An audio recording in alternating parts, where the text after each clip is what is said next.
Yo, what's up, y'all? Welcome back to Candid Cheese TV, where the tea's always piping and the truth. Man, the truth got bars of its own. Today's story got the internet losing its mind. Kendrick Lamar, yeah, Mr. All Right, the Pulitzer Prince, the lyrical assassin himself, might have just exposed the entire rap industry with a warning that nobody wanted to hear. The way this unfolded, straight out of a hip-hop thriller. And when we say Kendrick warned us, bruh, he really did. Picture this, a mysterious, leaked studio session, a cryptic Instagram live, and a tweet that disappeared faster than a Ghostwriters publishing check. Fans are calling it the King Kunta prophecy, a chilling warning hidden in plain sight. I got a bone to pick. Kendrick once rapped. But what if that bone wasn't just lyrical?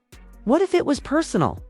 Sources close to TDE are whispering about late-night phone calls, uncredited verses, and one particular superstar we ain't naming names yet, who Kendrick allegedly confronted face-to-face over a ghostwriting scandal that could shake the culture to its core.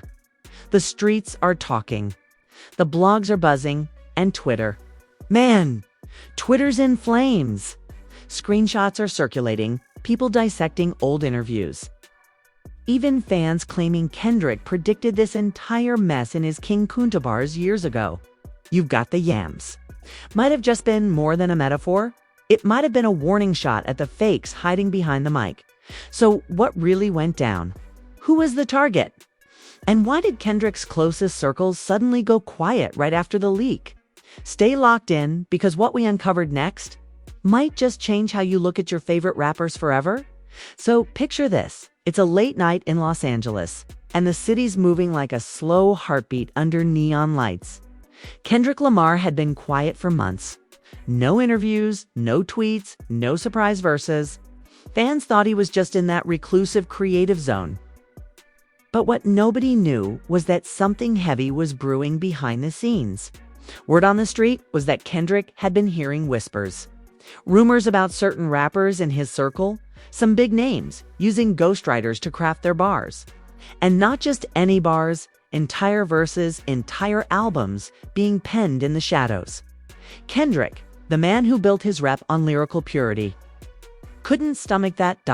A friend close to Top Dog Entertainment, who we'll call Marcus, said Kendrick had been obsessing over it for weeks.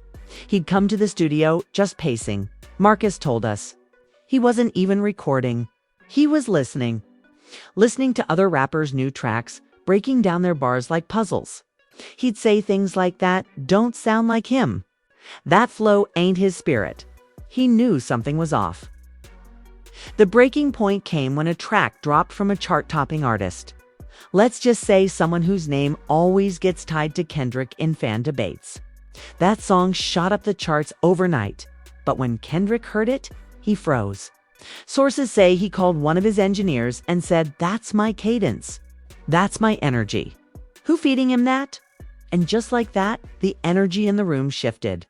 People who'd been riding with Kendrick since Section 80 could tell something was coming. Around that same time, Kendrick's longtime collaborator Punch was seen leaving the Teed offices late at night, looking tense.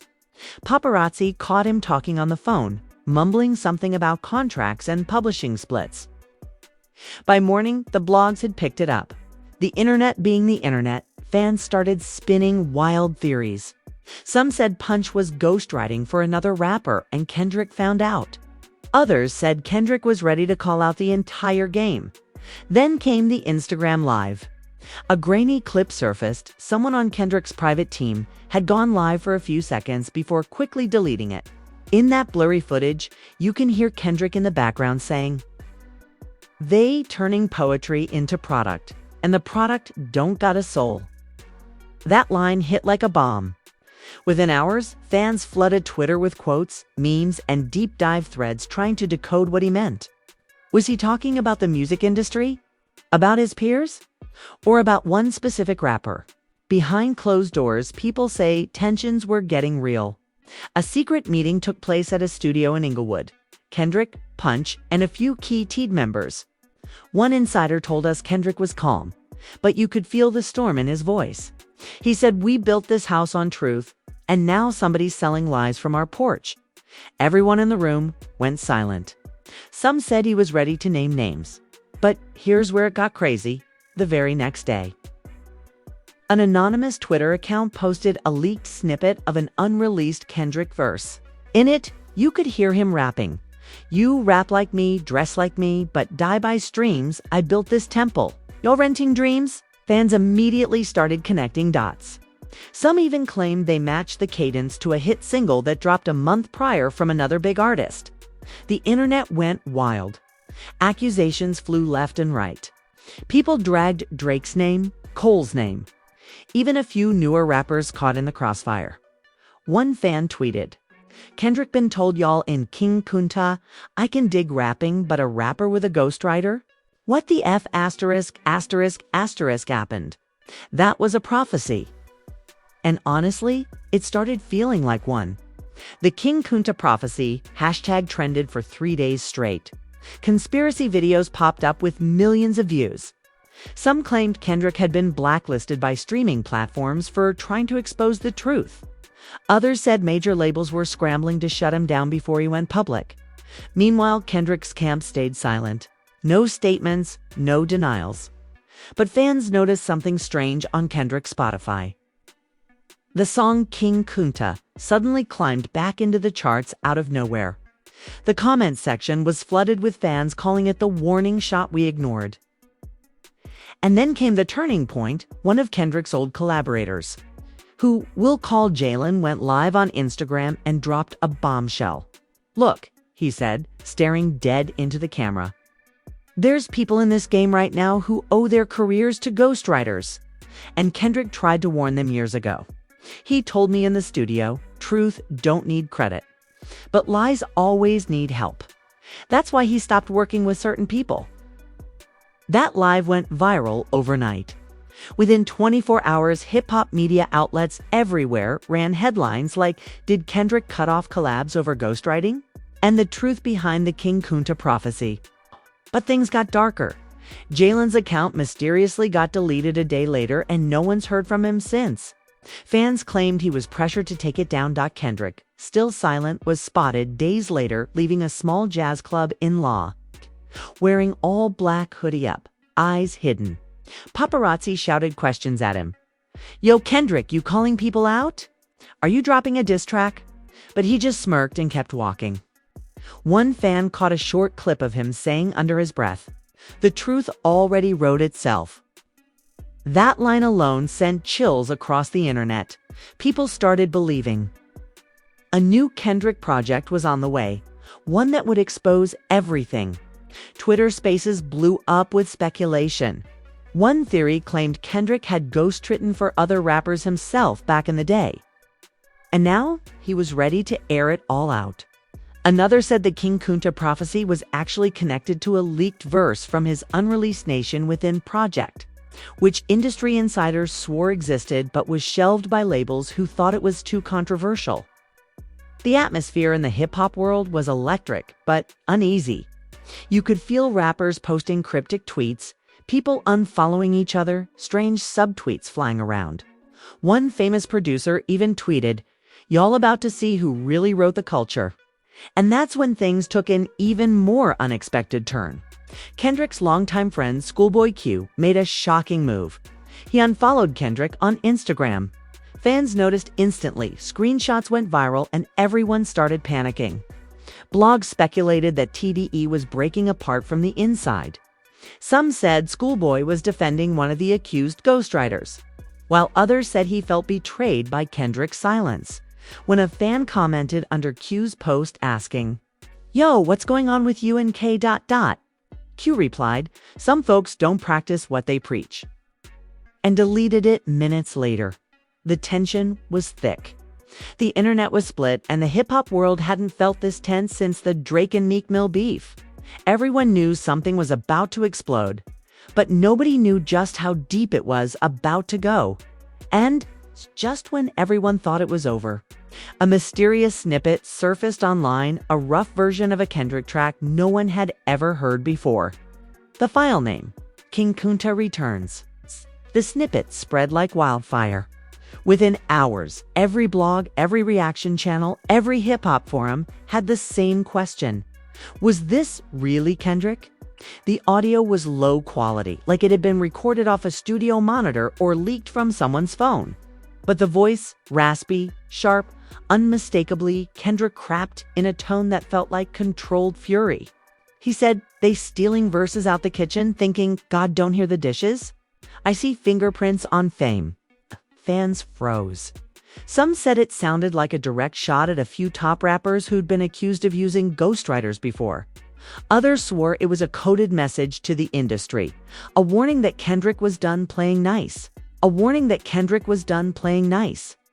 One producer who claimed to have worked near the studio told us that wasn't no regular verse. That was an open letter to hip-hop itself. He was angry, disappointed, but still calm.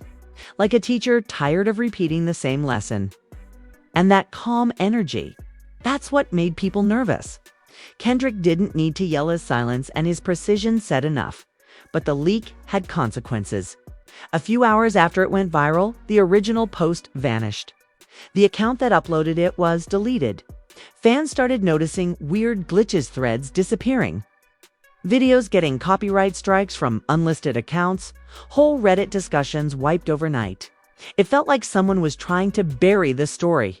That only made it bigger. On Twitter, hashtags like #ProtectKendrick and #HoleAchingTruth trended all night.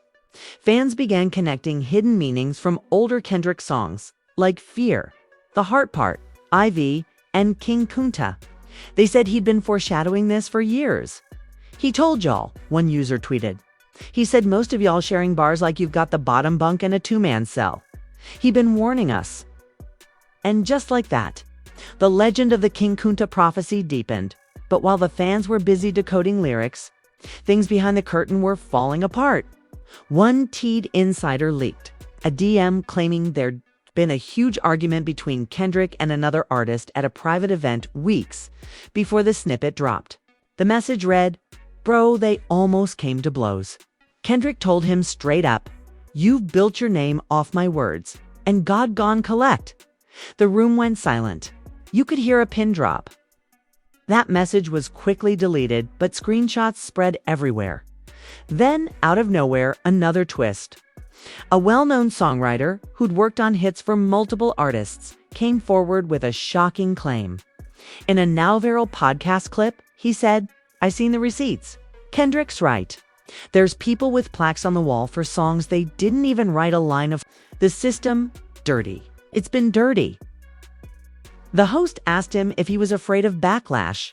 He just smiled and said, "You can't cancel the truth."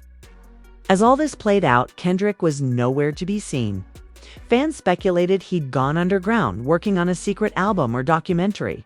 One Twitter user claimed to have seen him in a small vinyl shop in Inglewood, quietly digging through old jazz records. "He looked peaceful," they wrote, "like a man who already said what needed to be said."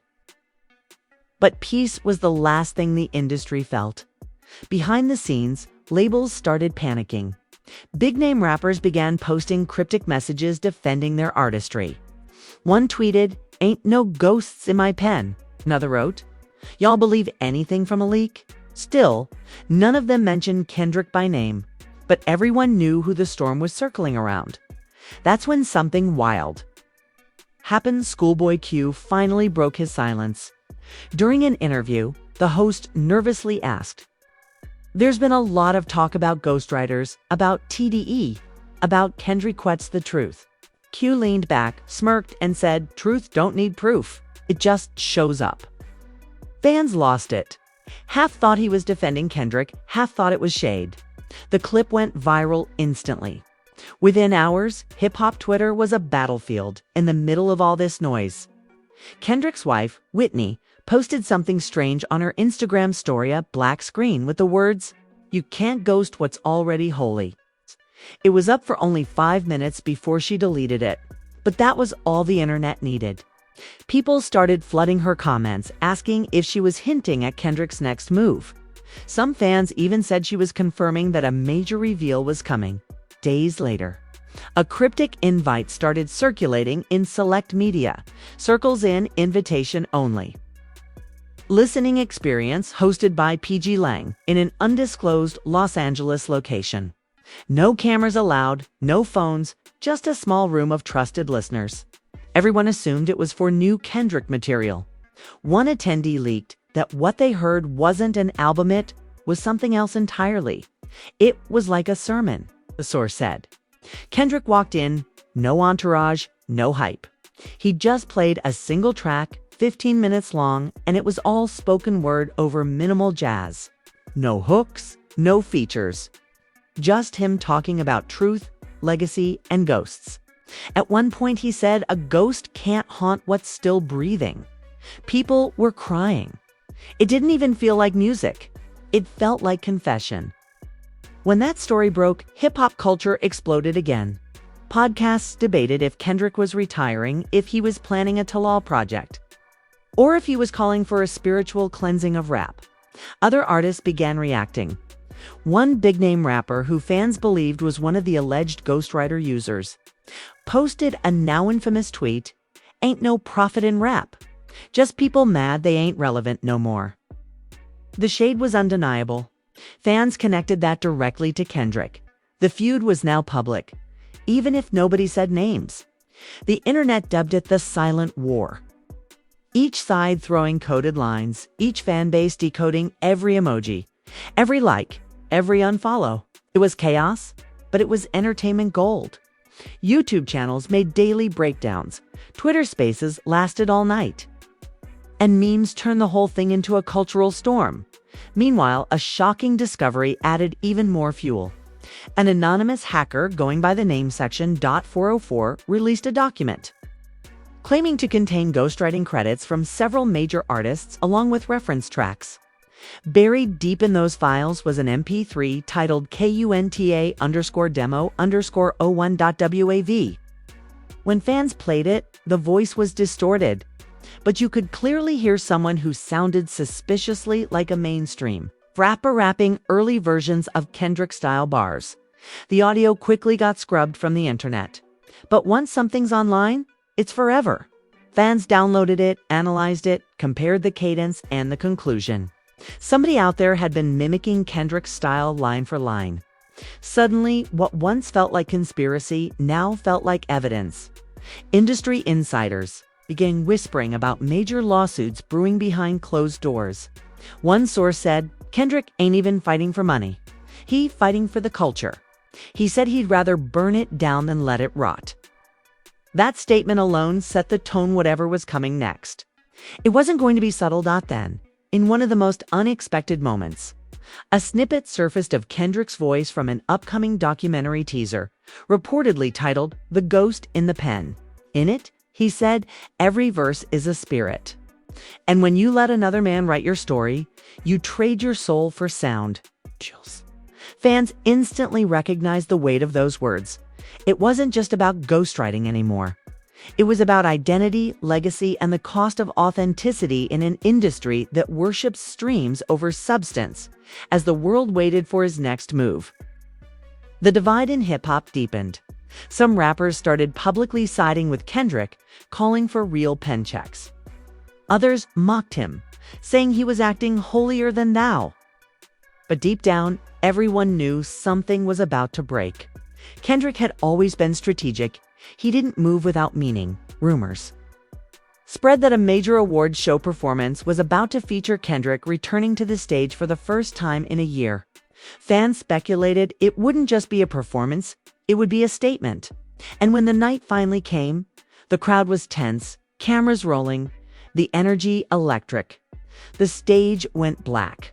A single spotlight hit the mic. No dancers, no intro music. Kendrick walked out slowly, dressed in all white, holding a single notebook in his hand. He looked out at the audience, took a deep breath, and said 4 words that shook the world. They wrote, "Your King." For a full minute, the entire arena stood still. No beat, no movement, just Kendrick's voice echoing off the walls. They wrote, "Your King." The words cut through the air like a confession nobody wanted to hear. Cameras zoomed in on his face, calm but burning with conviction. Fans in the audience looked at each other, confused, some cheering, others dead silent. Twitter exploded instantly. Timelines flooded with clips, captions, and reactions. Did Kendrick just expose somebody on live TV? One tweet read, "He not playing with y'all no more," said another dot. Then the lights dimmed again, and a slow, haunting bass line kicked in something that sounded like a darker version of King Kunta. Kendrick opened his notebook and started rapping a cappella, voice raw, stripped down, trembling with anger and pain. "You said the pen don't matter. You said the fame gone flatter. But what's a crown with a ghost in the chatter? What's a throne when your words ain't your own?" Every bar hit like a punch. There were no names, but the references were sharp enough that fans didn't need them. People online started matching his lines to famous lyrics from other artists. Realizing he was weaving real industry stories into poetic metaphors. Halfway through, he paused and stared straight into the camera. "I told y'all on King Kunta." Y'all laughed. Now the kingdom laughing back. The crowd erupted. Even celebrities in the front row looked shocked. Within hours, clips of the performance went viral across every platform. Think pieces dropped instantly. Kendrick Lamar just declared war on the fake. The king returns to cleanse hip-hop. But not everyone was celebrating. A few major artists went live that same night, posting cryptic messages.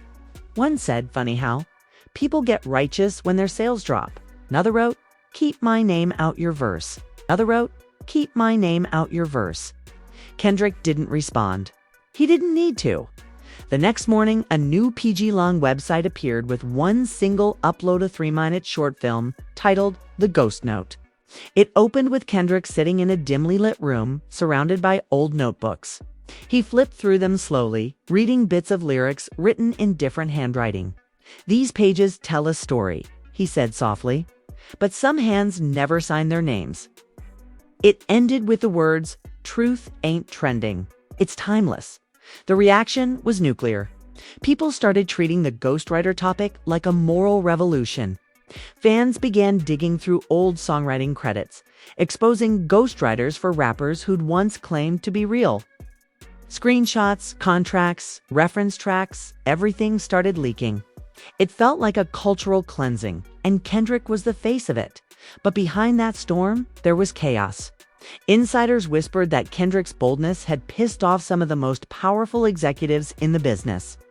One Teed associate claimed labels were making calls that night, like serious calls, saying he went too far, saying he was messing with billion-dollar investments. Rumors spread that certain music award committees were reconsidering his nominations. The machine was pushing back, and then came the betrayal nobody saw coming. An anonymous article appeared on a popular music blog, claiming to have proof that Kendrick himself had once used ghostwriters early in his career. The headline read, "The Prophet with a Pen, Not His Own." It included a blurry screenshot of a supposed email from years ago, linking a freelance writer to a demo version of one of Kendrick's early hits. The internet lost its mind. Some fans defended him, saying it was fake, manufactured by industry enemies. Others felt betrayed. So he'd been preaching against something he did? One fan tweeted, "This can't be real." Kendrick stayed quiet, but that silence spoke volumes. 2 days later, a former engineer from those early sessions came forward in a live stream to clear the air. "Nah, man," he said. "I was there. Kendrick wrote every damn word. But you know how this industry move, they plant lies to make you question truth. They scared of him? That live stream went viral, but the damage had already been done. The doubt had been planted on the middle of all this noise. Someone close to Kendrick leaked a voice memo. It was him talking to an unknown friend late at night. In it, Kendrick said, "They don't care about art no more, bro. They care about illusions. You either join the illusion or you shatter it. I chose to shatter it." That one clip reignited the fire. Fans rallied again, reclaiming him as the truth speaker of hip-hop. They called it the revolution of the pen. But that revolution had consequences. A few weeks later, Kendrick's streaming numbers started mysteriously dropping. Fans noticed his songs being removed from playlists, algorithms pushing him less. It looked deliberate. People online started accusing streaming platforms of silencing him. Petitions popped up demanding transparency. One popular post read, "You can silence the stream, but not the scream." Meanwhile, Kendrick's circle began shrinking. Schoolboy Q went completely offline. Punch posted a cryptic message. "Sometimes the realest thing you can do is walk away." Fans wondered if Teed was breaking apart. Rumors said PG Lang was separating from all label control entirely. The industry was trembling. Then came another twist: Kendrick's childhood friend. Dave Free, who co-founded PG Lang, broke his silence in an exclusive interview. "Kendrick ain't doing this for attention," he said. "He doing this because somebody gotta reset the game. He told me, bro, this music started as gospel for the ghetto. Now it's commercials with costumes. He ain't trying to fight people. He trying to save the message." That quote spread like wildfire. Fans turned it into merch, memes, tattoos. Kendrick had become more than an artist. He was a movement, but the industry doesn't like movements. It can't control. An executive, speaking anonymously, said he's threatening the infrastructure. If listeners start caring about who really writes their music, half the game collapses. And that's when the smear campaign kicked into full gear. Fake rumors, deepfakes, manipulated leaks, anything to paint Kendrick as unstable. One fake clip even claimed he admitted to paying for verses in his early days. But within hours, fans debunked it, proving it was AI generated. Still, the damage rippled through the culture. Through all of this, Kendrick remained completely silent. No interviews, no posts. Then, without warning, PG Lang dropped a date. Friday, midnight. No details. Just a black square with white letters. King Kunta returns. Social media lost its mind. Everyone knew this wasn't just another song drop. This was going to be a declaration. As the clock hit midnight, fans flooded streaming platforms. The track hit instantly. And from the first second, you could tell it was war. The beat was thunderous, heavy, cinematic. Kendrick's voice came in fierce. "They wanted the crown without the crawl, the ink without the fall, but I wrote my blood on them studio walls. This kingdom don't need your pennant, need your soul." The song was layered with references, hidden disses, biblical imagery, even lines that seemed to echo old verses from King Kunta. Fans dissected every syllable. Halfway through the track, he paused and said, "If your story got another man's ghost, that ain't rap, that's haunting." It was the final nail in the coffin. By sunrise, King Kunta Returns had hit #1 globally. The industry couldn't stop it. Even the platforms that tried to suppress him had to bow to demand. Critics called it a manifesto against manufactured artistry. Fans said it was the realest record of the decade. But while the world celebrated, the backlash was brewing. One major rapper, someone who'd been heavily rumored to use ghostwriters, posted a long message on Instagram. He didn't name Kendrick, but everyone knew. He wrote, "You can call yourself king, but every king falls eventually. The pen don't protect you from pride." Within an hour, his post had over 1 million likes. And somewhere in LA, Kendrick's team posted one final image, just a crown of thorns made of broken pencils.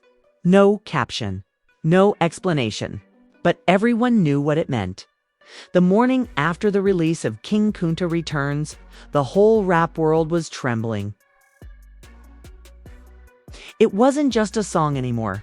It was a statement, a revolution wrapped in rhythm. News outlets called it the line in the sand. Fans were split down the middle. One side hailed Kendrick as a prophet, a savior of authenticity. The other accused him of hypocrisy, ego, and self-righteousness. And in between those camps, the industry itself was scrambling to figure out how to respond. By the time the sun rose over Los Angeles, dozens of rappers had taken to social media, some defending the craft, others trying to spin the narrative. One post from a well-known Atlanta artist read, "We all get help sometimes. Even Beethoven had a band." Another rapper replied, "Yeah, but Beethoven didn't lie about it." That single exchange sparked a wildfire of debates that lasted for days. But while everyone else was online trading shots, Kendrick was silent again. No tweets, no appearances, not even a statement from PG Long. It was like he had dropped the bomb and vanished into the smoke. That silence only made him more powerful. Fans called it the monk move. Entire podcasts analyzed his strategy, how his restraint forced the world to speak for him. Meanwhile, a new figure entered the picture, someone who called himself the Pen Keeper. This anonymous whistleblower claimed to have been part of a ghostwriting syndicate working for major labels. He released a long message through an encrypted channel that sent the internet into chaos. Kendrick told the truth. The message said, "There's a list of artists who've never written a bar in their life. The label pays us to keep them sounding relevant. It's a factory." It's included redacted documents, studio receipts, and reference files. None of it directly proved anything. But it felt real enough to shake people's faith in their idols. The music world went into lockdown mode. Some rappers canceled interviews. Others turned off their comments entirely. One label even released a statement denying any connection to writing syndicates, but nobody believed it. Meanwhile, independent artists started gaining massive attention for openly writing and recording their own material. A new movement had begun. No pen, no play. All because Kendrick had drawn a line. But here's where it got personal.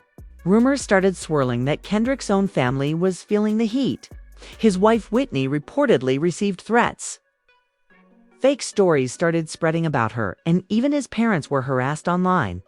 One source close to the family said he knew this was coming. Before he dropped the track, he told us, "They gone, come for my name, then my blood, then my faith." But he said he was ready. Around that same time, an unseen hand in the industry made its move. Kendrick's scheduled documentary, The Ghost in the Pen, which fans had been anticipating, was suddenly delayed indefinitely. Official reasons cited creative differences, but insiders whispered something darker. They said distribution partners had backed out after receiving legal pressure from high places. The story was too dangerous, too revealing, and yet Kendrick seemed unfazed. 2 weeks later, a secret listening event was held in Compton, his hometown. Only a handful of local artists and activists were invited. No media, no cameras. Someone who attended described it as church. Kendrick reportedly played unreleased songs, some with just him and a piano, others with full orchestration. Between tracks, he spoke softly to the crowd. "They think this about rap," he said, "but it's about legacy. When they erase who wrote it, they erase where it came from. They erase the pain, the struggle, the truth. They erase the people." He paused for a moment and added, "You can't ghostwrite real life." The room went silent. Some people cried. One attendee said it felt less like a concert and more like a cleansing. The next day, social media caught wind of it. Fans dubbed it the Gospel of Kunta. It trended for hours, even though no footage existed. Just words retold and reshared like urban scripture. People started graffitiing "You can't ghostwrite real life" on walls across major cities. It became the slogan of a cultural rebellion. But just when it seemed Kendrick had won the public's heart again, another twist hit. A mysterious clip surfaced on the dark web audio of an argument between Kendrick and another big-name rapper in a studio. In it, a voice that sounded a lot like the other artist yelled, "You acting like you the only one with a pen, bro." And Kendrick's calm reply, "I don't need to act. The pens speak louder than the fame." Fans went insane. Was it real? Staged? Part of a documentary? No one knew. But once again, the internet ate it up. The tension reached its peak when that same rapper, widely believed to be one of the industry's most streamed artists, dropped a surprise diss track titled Haunted Throne. The track took direct shots at Kendrick, mocking the ghost narrative and calling him a preacher with a paper crown. The bars were slick, venomous, and undeniably catchy. It instantly climbed the charts. Fans were split against him, claimed the diss proved that the rival could actually rap. Others said it was all ghost-written irony. For a week, the culture was at war. Kendrick fans versus the industry faithful. YouTube reactors couldn't keep up. But then at exactly midnight the following Friday, Kendrick posted a single message on PG Lang's site. Just a sound clip. 2 words whispered into a mic, "I forgive." That was it. No beat, no verse, just forgiveness. And somehow that broke the internet even more than the disses. People didn't know what to make of it. Some called it weakness, others called it divine. One tweet summed it up perfectly. He forgave the ghosts, but the ghosts still haunting the charts. That line went viral instantly. The following Sunday, Kendrick made his first public appearance since the controversy, a small community event in Compton. Wearing a simple white tee and jeans, there were no cameras, just locals. One witness said he spent the whole day talking to kids about storytelling, not music. He said stories are sacred, they recalled. He said, "Don't let nobody else write your life for you." By this point, the movement had transcended rap. Activists, poets, even filmmakers were joining the authentic creation wave inspired by Kendrick's message. It became about owning your truth, not letting others narrate your struggle. Still, the war wasn't over. A few days later, a major label executive went on record saying, "Kendrick's idealism is cute, but this is business. Songs are products. We sell feelings, not facts." That statement enraged fans. Protests broke out outside label offices in Los Angeles and New York. People held signs reading "No ghosts in the culture." It was unlike anything hip-hop had seen. In the midst of all this, Kendrick disappeared again. No one saw him for months. PG Lang went quiet. Rumors swirled that he'd moved overseas to focus on humanitarian work. But then, out of nowhere, one more video appeared on PG Lang's official site. It opened with Kendrick walking through an empty recording studio. Dust on the consoles, tape reels scattered across the floor.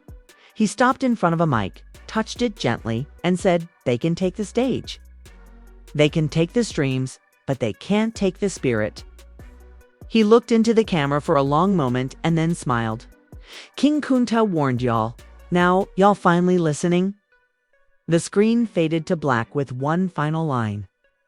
Written across it, "To be continued in the next chapter of truth." Fans erupted online. What was the next chapter? Was it a new album?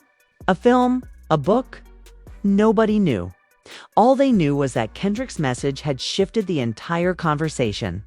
Radio stations started dedicating entire hours to the art of writing.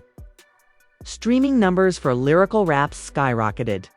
And every time someone quoted a Kendrick lyric, they did it with a sense of pride, like it meant something again. Some say Kendrick changed the industry. Others say he just reminded it of what it used to be. Either way, one thing became clear. He didn't just warn us about ghostwriters.